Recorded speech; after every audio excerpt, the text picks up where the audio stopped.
اعوذ باللہ من الشیطان الرجیم بسم اللہ الرحمن الرحیم۔ حضرت سعید بن جبیر رضی اللہ تعالیٰ عنہ اور حجاج کی گفتگو۔ حجاج کا ظلم و ستم دنیا میں مشہور ہے، گو اس زمانہ کے بادشاہ باوجود ظلم و ستم کے دین کی اشاعت کا کام بھی کرتے تھے، لیکن پھر بھی دیندار اور عادل بادشاہوں کے لحاظ سے وہ بدترین شمار ہوتے تھے، اور اس وجہ سے لوگ ان سے بیزار تھے۔ سعید بن جبیر رضی اللہ تعالیٰ عنہ نے بھی ابن الاشعث کے ساتھ مل کر حجاج کا مقابلہ کیا۔ حجاج عبد الملک بن مروان کی طرف سے حاکم تھا۔ سعید رحمۃ اللہ علیہ بن جبیر رضی اللہ تعالیٰ عنہ مشہور تابعی ہیں اور بڑے علماء میں سے ہیں۔ حکومت اور بالخصوص حجاج کو ان سے بغض و عداوت تھی، اور چونکہ مقابلہ کیا تھا اس لیے عداوت کا ہونا بھی ضروری تھا۔ مقابلے میں حجاج ان کو گرفتار نہ کر سکا۔ یہ شکست کے بعد چھپ کر مکہ مکرمہ چلے گئے۔ حکومت نے اپنے ایک خاص آدمی کو مکہ کا حاکم بنایا اور پہلے حاکم کو اپنے پاس بلا لیا۔ اس نئے حاکم نے جا کر خطبہ پڑھا، جس کے آخر میں عبد الملک بن مروان بادشاہ کا یہ حکم بھی سنایا کہ جو شخص سعید بن جبیر رضی اللہ تعالیٰ عنہ کو ٹھکانہ دے اس کی خیر نہیں۔ اس کے بعد اس حاکم نے خود اپنی طرف سے بھی قسم کھائی کہ جس کے گھر میں وہ ملے اس کو قتل کیا جائے گا، اور اس گھر کو نیز اس کے پڑوسیوں کے گھر کو ڈھاؤں گا۔ غرض بڑی دقت سے مکہ کے حاکم نے ان کو گرفتار کر کے حجاج کے پاس بھیج دیا۔ اس کو غصہ نکالنے اور ان کو قتل کرنے کا موقع مل گیا۔ سامنے بلایا اور پوچھا، حجاج تیرا نام کیا ہے؟ سعید، میرا نام سعید ہے۔ حجاج، کس کا بیٹا ہے؟ سعید، جبیر کا بیٹا ہوں۔ سعید کا ترجمہ نیک بخت اور جبیر کے معنی اصلاح کی ہوئی چیز۔ اگرچہ ناموں میں معنی اکثر مقصود نہیں ہوتے، لیکن حجاج کو ان کے نام کا اچھا معنی والا ہونا پسند نہیں آیا، اس لیے کہا، نہیں، تو شکی بن کثیر ہے۔ شکی کہتے ہیں بدبخت کو، کثیر ٹوٹی ہوئی چیز کو۔ سعید، میری والدہ میرا نام تجھ سے بہتر جانتی تھی۔ حجاج، تو بھی بدبخت اور تیری ماں بھی بدبخت۔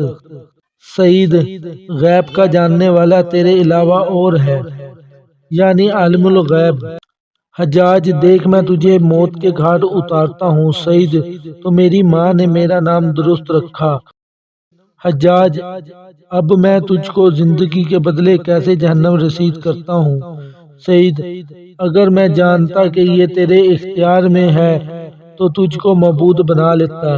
حجاج، حضور اقدس صلی اللہ علیہ وسلم کی نسبت تیرا کیا عقیدہ ہے؟ سعید، وہ رحمت کے نبی تھے اور اللہ کے رسول تھے جو بہترین نصیحت کے ساتھ تمام دنیا کی طرف بھیجے گئے۔ حجاج، خلفاء کی نسبت تیرا کیا خیال ہے؟ سعید، میں ان کا محافظ نہیں ہوں، ہر شخص اپنے کیے کا ذمہ دار ہے۔ حجاج، میں ان کو برا کہتا ہوں یا اچھا؟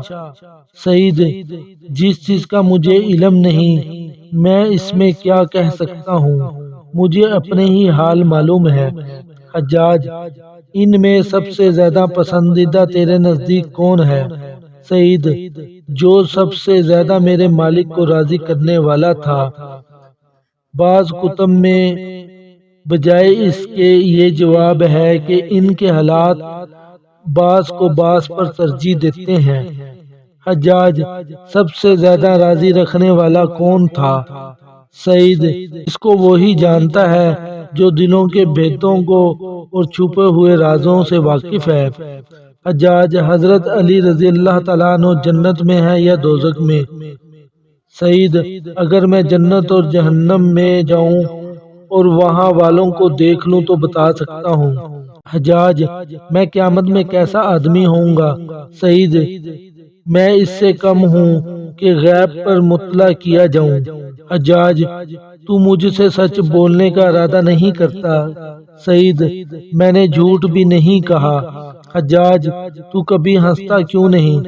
سعید کوئی بات ہنسنے کی دیکھتا نہیں، اور وہ شخص کیا ہنسے جو مٹی سے بنا ہو اور قیامت میں اس کو جانا ہو اور دنیا کے فتنوں میں دن رات رہتا ہو۔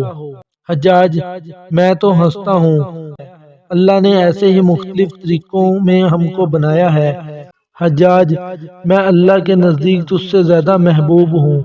سعید اللہ پر کوئی بھی جرأت نہیں کر سکتا جب تک کہ اپنا مرتبہ معلوم نہ کر لے، اور غیب کی اللہ ہی کو خبر ہے۔ حجاج میں کیوں جرأت نہیں کر سکتا حالانکہ میں بادشاہ کے جماعت کے ساتھ ہوں اور تو باغیوں کی جماعت کے ساتھ۔ سعید میں جماعت سے علیحدہ نہیں ہوں اور فتنوں کو خود ہی پسند نہیں کرتا، جو تقدیر میں ہے اس کو کوئی ٹال نہیں سکتا۔ حجاج ہم جو کچھ امیر المومنین کے لیے جمع کرتے ہیں اس کو تو کیسا سمجھتا ہے؟ سعید میں نہیں جانتا کیا جمع کیا۔ حجاج نے سونا چاندی کپڑے وغیرہ منگا کر اس کے سامنے رکھ دیے۔ سعید یہ اچھی چیزیں ہیں اگر اپنی شرائط کے موافق ہوں۔ حجاج شرط کیا ہے؟ سعید یہ کہ تو ان سے ایسی چیزیں خریدے جو بڑے گھبراہٹ کے دن یعنی قیامت کے دن امن پیدا کرنے والی ہوں، ورنہ ہر دودھ پلانے والی دودھ پیتے کو بھول جائے گی اور حمل گر جائیں گے، اور آدمی کو اچھی چیز کے سوا کچھ بھی کام نہ دے گی۔ حجاج ہم نے جو جمع کیا یہ اچھی چیز نہیں۔ سعید تو نے جمع کیا، تو ہی اس کی اچھائی کو سمجھ سکتا ہے۔ حجاج کیا تو اس میں سے کوئی چیز اپنے لیے پسند کرتا ہے؟ سعید میں صرف اس چیز کو پسند کرتا ہوں جس کو اللہ پسند کرے۔ حجاج تیرے لیے ہلاکت ہو۔ سعید ہلاکت اس شخص کے لیے ہو جو جنت سے ہٹا کر جہنم میں داخل کر دیا جائے۔ حجاج دک ہو کر بتلا کہ میں تجھے کس طریقے سے قتل کروں۔ سعید جس طریقے سے قتل ہونا اپنے لیے پسند ہو۔ حجاج کیا تجھے معاف کر دوں؟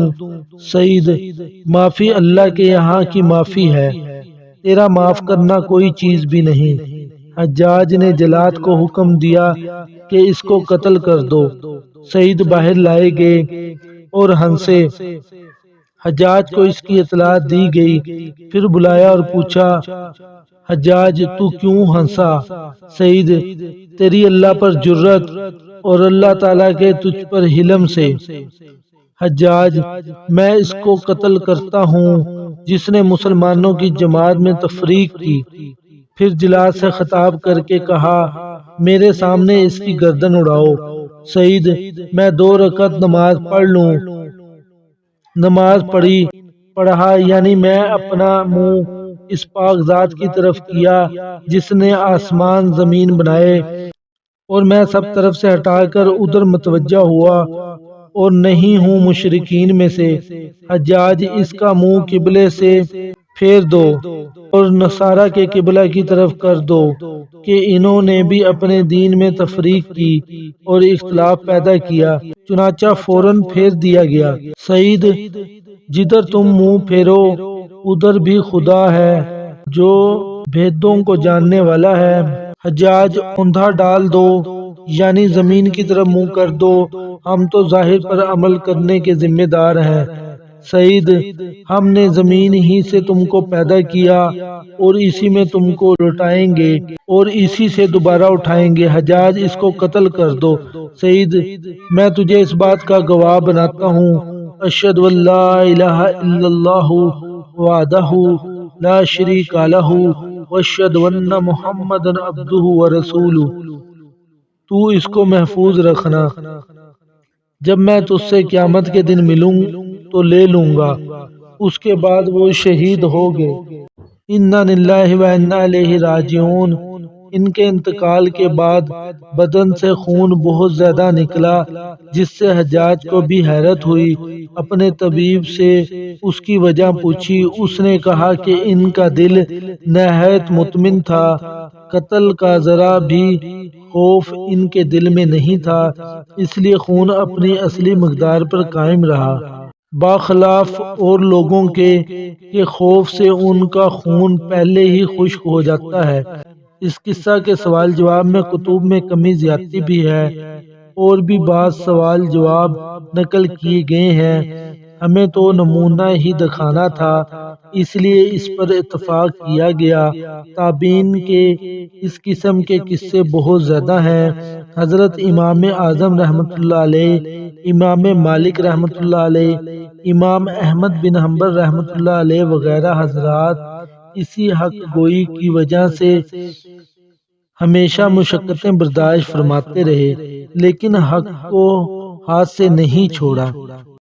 اللہ پاک ہمیں بھی حق کے اوپر چلنے کی توفیق عطا فرمائے اور باطل سے بچنے کی توفیق عطا فرمائے، آمین ثم آمین۔